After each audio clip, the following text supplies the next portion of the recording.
Assalamualaikum warahmatullahi wabarakatuh. Salam sejahtera untuk kita semua. Selamat pagi, selamat sore, selamat siang, selamat malam. Tergantung teman-teman menyaksikan di pukul berapa. Sebelumnya, gimana kabar teman-teman semua? Semoga suasana pandemi tetap menjadikan kita produktif semaksimal mungkin ya. Oke, beberapa waktu ke depan kita mau mempresentasikan mengenai proposal PKM kewirausahaan yang kami buat dalam bidang studi kelayakan bisnis. Sebelumnya saya mau memperkenalkan beberapa teman kami dalam keanggotaan kami. Yang pertama atas nama Nur Sinta Avianti dengan NIM 18101031009. Yang kedua atas nama Muhammad Irfan Setiawan, saya sendiri dengan NIM 18101031009.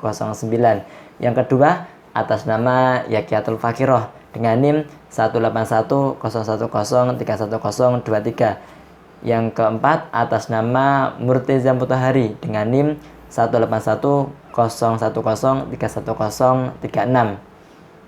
Dengan judul proposal kami yaitu rancangan studi kelayakan bisnis dengan produk bubur kacang hijau.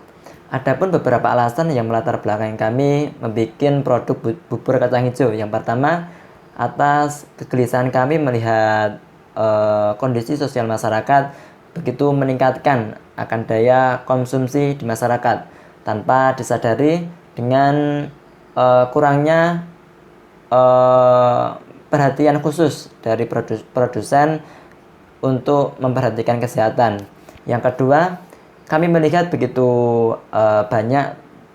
tingginya kandungan gizi yang terdapat dalam kacang hijau yang dalam tubuh manusia 20% sangat membutuhkan akan protein untuk keseimbangan daya tahan tubuh. Yang ketiga, mengenai tren kuliner di Indonesia yang kian hari beranjak ke transformasi menuju beberapa kuliner pembaruan. Salah satunya dengan inovasi beberapa varian, dengan inovasi beberapa topping tambahan yang mungkin segmentasi sudah berbeda dengan segmentasi yang dulunya mungkin ini untuk makanan yang segmen orang tua, segmen anak-anak. Nah, dalam kondisi seperti ini semuanya ke era inovasi ataupun pembaruan model baru. Salah satunya bubur kacang hijau yang kami buat dengan nama Pengeja Supi, bubur kacang hijau dengan kuah susu sapi. Nah, dari nama tersebut kami memiliki beberapa keunikan, yaitu yang awalnya bubur kacang hijau yang banyak beredar di masyarakat, bubur kacang hijau dengan kuah santan kelapa. Nah, ini kami inovasikan dengan bubur kacang hijau dengan kuah susu sapi. Melihat susu sapi murni yang cenderung dengan generasi milenial yang banyak membutuhkan ataupun banyak keminatan mereka dengan produk berupa susu. Nah, selain itu, adapun keunikan produk kami yang lainnya berupa topping tambahan berupa es krim di atasnya, es krim lumer di atasnya. Nah, salah satunya ini untuk agar kami bisa mengejar segmentasi anak muda yang dominan dengan es krim yang sudah nggak asing lagi dengan nama es krim. Nah, salah satunya untuk bisa kami mengambil segmen itu dan ada beberapa varian untuk menambah keminatan mereka. Ada beberapa varian yang kami sajikan. Dalam beberapa latar belakang di atas, kami menemukan rumusan masalah untuk kami memberikan solusi dari produk yang akan kami buat. Yang pertama mengenai edukasi mengenai banyak dan pentingnya kandungan gizi yang terdapat dalam bubur kacang hijau, menyesuaikan dengan keseimbangan akan kebutuhan tubuh dengan protein. Dapat disimpulkan dalam tubuh manusia memerlukan 20% protein yang harus terpenuhi. Yang poin yang kedua mengenai proses pembuatan kacang hijau dan proses strategi pemasaran bubur kacang hijau dengan nama Pengeja Supi. Nah, untuk proses pemasaran kami mengenalkan produk kacang hijau di beberapa sosial media, salah satunya Instagram. Di Instagram dengan segmentasi berupa anak muda yang dominan banget dengan foto, dengan video, dengan Instagramable lah. Nah, itu membuat kami fokuskan di situ untuk bisa meraup pasar yang begitu luas. Untuk pemasaran di offline ataupun di lingkungan, kami menyediakan booth ataupun dengan katakanlah gerobak. Nah, untuk kita bisa menyasarkan ke segmentasi domisili lokal. Dengan kami mengedukasi produk kacang hijau, dengan kami memberikan edukasi berupa selebaran bahwasanya dalam bubur kacang hijau terdapat keunikan lain, salah satunya berada di strategi pemasaran kami. Jadi ketika customer membeli satu produk kacang hijau, satu mangkok kacang hijau, dia berhak untuk mendapatkan edukasi dari kami mengenai kandungan gizi yang berada dalam kacang hijau. Nah, salah satunya kami memberikan selebaran berupa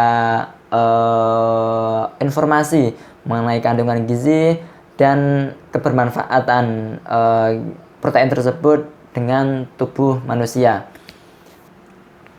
Nah, adapun data yang disediakan dalam riset Van Street dalam tahun 2021 menyimpulkan bahwasanya dalam satu mangkok kacang hijau terdapat 117 kalori dengan rincian 4% lemak dan 26% protein. Nah, seperti itu kandungan yang terdapat dalam satu mangkok kacang hijau, ditambah lagi nanti dengan susu, dengan kandungan yang terdapat dalam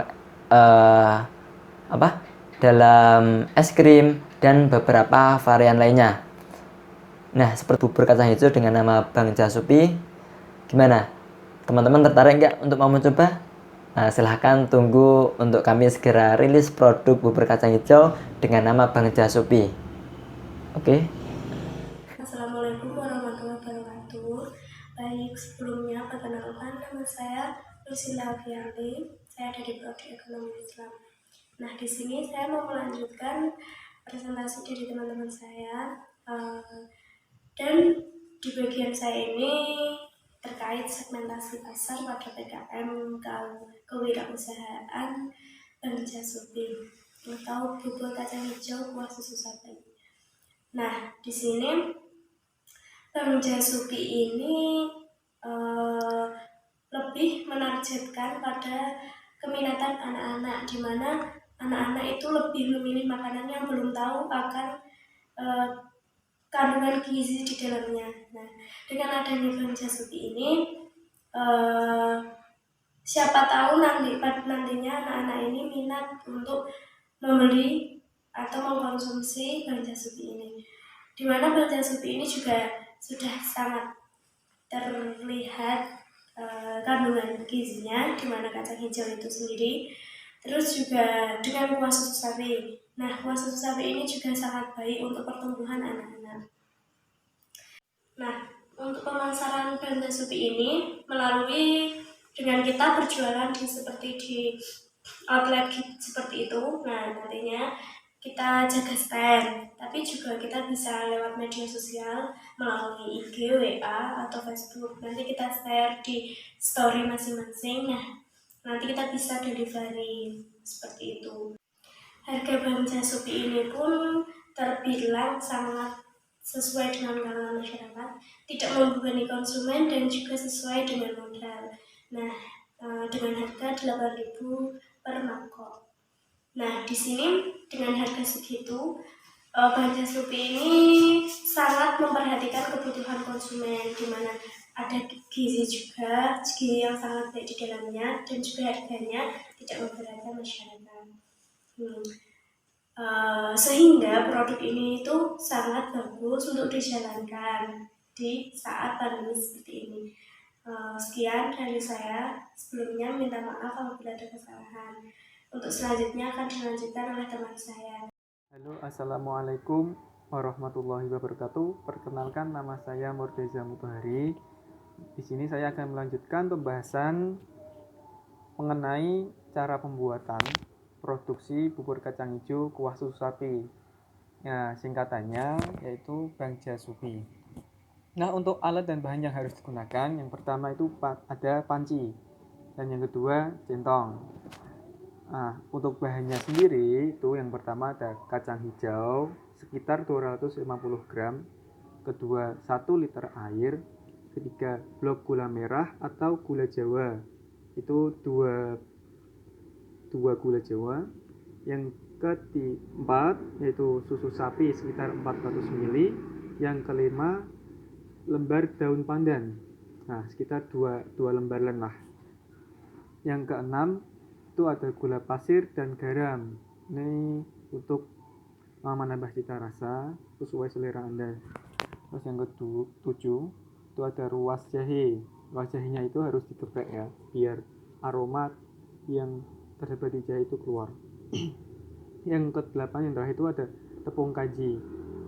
Nah, ini tepung kanjinya harus dilarutkan dengan sedikit air agar nanti saat dicampur itu tidak susah untuk tercampur di bubur kacang hijau nantinya. Selanjutnya kita masuk ke proses pembuatan. Nah, di proses pembuatan ini ada 2 tahap. Yang tahap pertama itu pembuatan produksi bubur kacang hijaunya, yang kedua itu tahap pembuatan kuahnya. Nah, kita masuk ke tahap yang pertama terlebih dahulu. Langkah yang harus kita ambil yang pertama itu merendam kacang hijau minimal 6 jam. Namun kita melakukannya merendam kacang hijaunya 1 malam. Karena apa? Karena kacang hijau ini kalau semakin lama direndam itu teksturnya nanti kualitasnya bagus saat menjadi bubur. Nah, setelah merendam, teman-teman bisa bersihkan terlebih dahulu sebelum merebus kacang hijaunya. Setelah dibersihkan, masukkan air di panci, lalu rebus dengan daun pandan dan jahe hingga nanti kacang hijaunya ada teksturnya empuk sedikit. Nah, selanjutnya jika sudah empuk dan air di dalam bubur kacang hijau menyusut, teman-teman bisa tambahkan gula Jawa atau gula merah dengan disisir-sisir. Terus tambahkan gula pasir dan aduk kira-kira 5 menitan. Nah, ini teman-teman jangan lupa untuk mengaduk terus ya, karena nanti kalau lupa diaduk bawahnya itu akan lengket atau gosong. Nah, setelah rebusan itu meletup, nah itu tandanya sudah siap saji. Tapi sebelumnya teman-teman harus mencicipi terlebih dahulu apakah rasa yang diinginkan itu sesuai. Nah, kita masuk ke tahap yang kedua, itu tahap pembuatan kuah. Nah, di kuah ini kita menggunakan susu sapi. Karena apa? Di produk kita ini yang menarik itu di kuahnya, karena kita menggunakan kuah susu sapi. Langkah pertama itu panaskan kuah susu sapinya yang tadi 400 ml itu dalam panci. Terus tambahkan gula dan sedikit garam. Nah, setelah rebusannya sekitar 5 menit, 3 sampai 5 menitan lah. Kalau sudah meletup, itu tandanya sudah matang. Oke, semuanya sudah selesai tahap 1 dan tahap kedua. Selanjutnya kita plating, ditata di sebuah piring atau mangkok. Bisa ditambahkan topping es krim maupun topping yang lainnya yang sesuai dengan selera teman-teman. Oke, terima kasih. Itu langkah-langkah proses pembuatan bubur kacang hijau kuah susu sapi atau disingkat dengan Bang Jasupi. Oke, saya akan menjelaskan mengenai analisis keuangan pada usaha Bang Jasupi atau bubur kacang hijau dengan kuah susu sapi. Yang pertama yaitu biaya produksi. Biaya produksi diperoleh dari biaya tetap dijumlahkan dengan biaya tidak tetap. Biaya tetap diperoleh dari biaya usaha ditambahkan dengan biaya penyusupan. Sedangkan biaya tidak tetap diperoleh dari biaya bahan produksi. Seperti yang terlihat pada tabel, diperoleh biaya tetap yaitu 1.722 dan biaya tidak tetap yaitu 225.000. Maka biaya produksi pada satu hari untuk usaha Bank Jasupi ini adalah 227.000. Selanjutnya yaitu penentuan harga jual. Yang pertama yaitu harga pokok produksi. Harga pokok produksi diperoleh dari biaya produksi dibagi dengan total produksi. Nah, untuk usaha Bank Jasupi ini kita mentargetkan bahwa dalam satu hari kita dapat menjual 30 mangkok Bank Jasupi.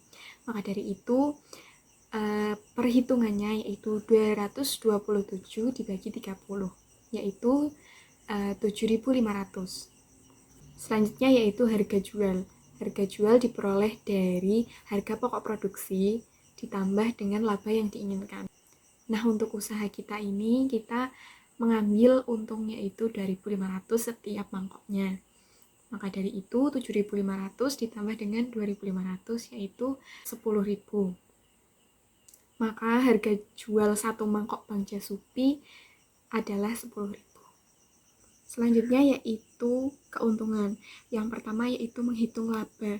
Menghitung laba diperoleh dari hasil produksi dikalikan dengan harga jual dan dikurangkan dengan modal, yaitu diperoleh keuntungan untuk satu hari yaitu 73.000 dan keuntungan untuk satu bulan yaitu 2.190.000 rupiah. Selanjutnya yaitu menghitung lama balik modal usaha Bank Jasupi, yaitu dengan cara investasi awal dibagi dengan keuntungan.